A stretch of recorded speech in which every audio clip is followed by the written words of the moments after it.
Kemarin ada yang tanya, Bang, gimana caranya mengecek HP Infinix kita, apakah itu HP bekas kreditan atau enggak. Buat teman-teman terutama yang ingin membeli HP Infinix second, dicek lebih teliti ya. Dan di sini saya akan bagikan 5 tips bagaimana cara mengecek apakah HP yang kita beli itu bekas kreditan atau enggak. Sebenarnya untuk caranya itu tidak ribet, tapi mungkin ada yang belum tahu ya. Oke, tanpa berlama-lama kita langsung masuk aja ke tips yang nomor pertama. Untuk tips yang pertama, teman-teman mungkin bisa cek di bagian menu pengaturan Infinix kalian. Setelah itu kita bisa klik di bagian pencarian. Kita ketikkan aja di sini, kita ketikkan kata kunci admin. Oke, dan setelah itu akan muncul menu seperti ini ya, aplikasi admin perangkat. Dan kita klik aja teman-teman. Setelah itu kalian bisa klik aja di bagian paling atas sendiri, aplikasi admin perangkat ini ya. Dan setelah itu teman-teman klik aja. Nah, di sini pastikan tidak ada yang aktif ya.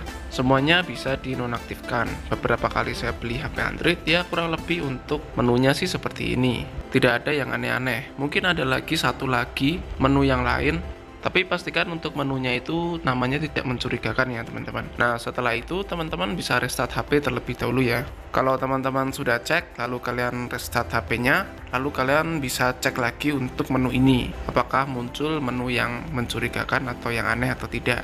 Dan pastikan nonaktif semua ya teman-teman. Ini tips pertama, kita lanjut ke tips yang nomor 2.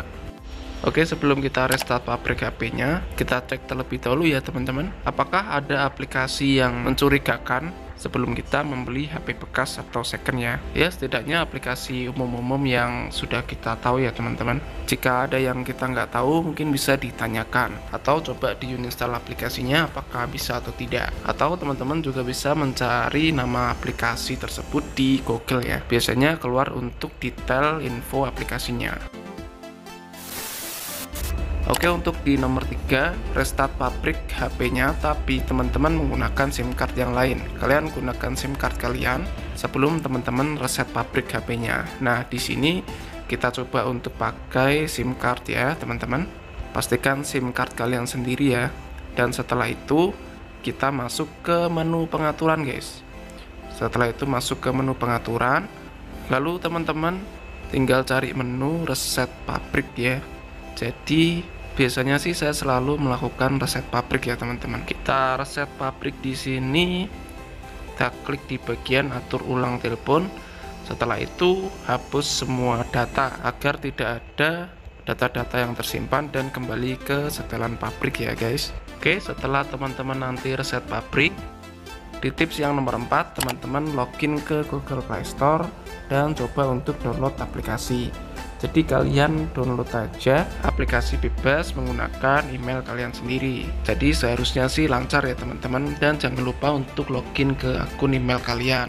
Dan biasanya sih untuk aplikasi yang pertama saya download itu WhatsApp teman-teman. Tapi bebas juga kalian mau download aplikasi yang mana. Yang penting HP-nya berjalan dengan normal dan lancar. Lalu untuk tips nomor 5, yaitu teman-teman bisa coba untuk mengaktifkan opsi developer yang ada di menu pengaturan. Setelah itu kita klik aja di bagian menu ponsel, lalu setelah itu kita scroll ke bawah, teman-teman cari yang namanya itu menu informasi versi teman-teman.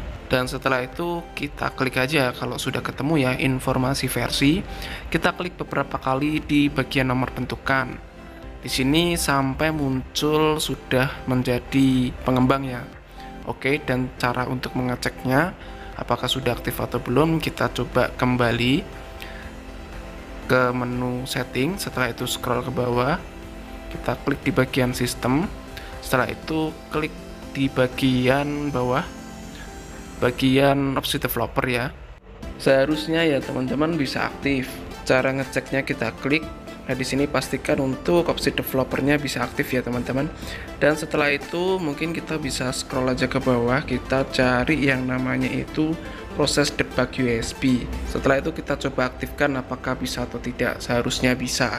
Sepengalaman sudah ganti puluhan HP ini pasti bisa teman-teman. Nah, jika sudah bisa ya sudah, untuk dinonaktifkan lagi juga nggak masalah teman-teman untuk opsi developernya.